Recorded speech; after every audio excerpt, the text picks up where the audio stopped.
আমার তো চটকপুর ঘোরা টোটাল কমপ্লিট, আর আজকেই আমার লাস্ট এখানে রয়েছি, কাল বাড়ি ফিরবো। তো এরকম একটা শান্তি নিরিবিলি পরিবেশ ছুটির দিনে এসে, মানে আমার শহরতলি থেকে একটু বাইরে এসে অফবিট এরিয়াতে এসে মনটা পুরো একদম হাওয়া হাওয়া করে দিল, কারণ চারিদিকে শুধু হাওয়াই হাওয়া। আর এই হাওয়া, আর সবচেয়ে বড় কথা, আমার নিজের বাড়িতে যখন মানে ছুটির দিনে বসে থাকতাম, বারান্দায় বসে থাকি, তখন আকাশের দিকে তাকিয়ে এরকম শুধু তাকিয়ে থাকি, ওপরে মেঘগুলো ভেসে যায়। আর আজকের আমি মানে আমার বাড়ির যে উচ্চতা, সেখান থেকে প্রায় অনেক অনেক হাজার উচ্চতায় এসে সেই যে মেঘটাকে আমি উপরে তাকিয়ে দেখতাম, সেই মেঘের কোলেতে আমি বসে আছি, আমার চারিদিকে শুধু ওই মেঘ ভেসে বেড়াচ্ছে।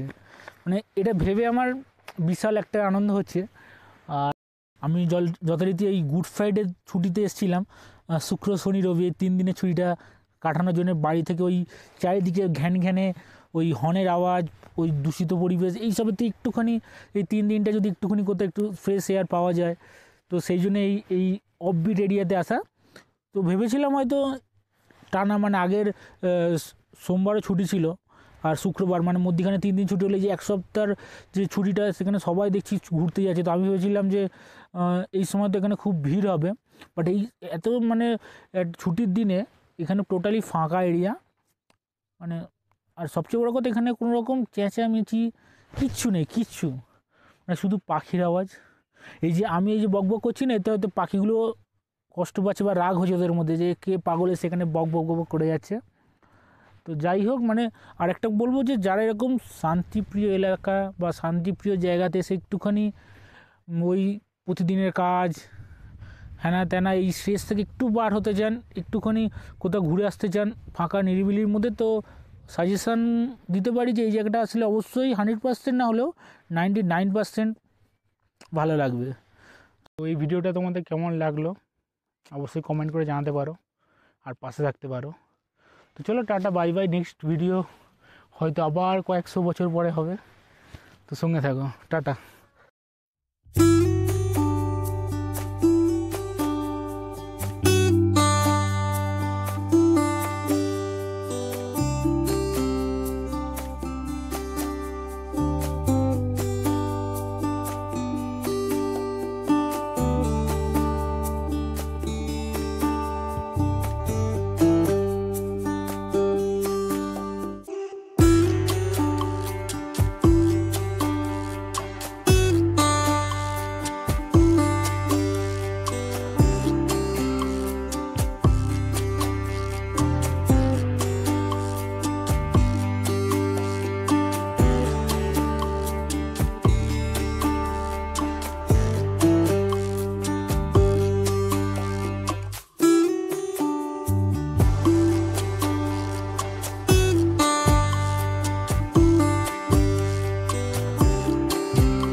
ফাইনালি যে উদ্দেশ্যে এসেছিলাম কাঞ্চনজঙ্ঘা রেঞ্জটা দেখার জন্যে, অবশেষে ফেরার দিন সকালবেলা সেই অনবদ্য দৃশ্য।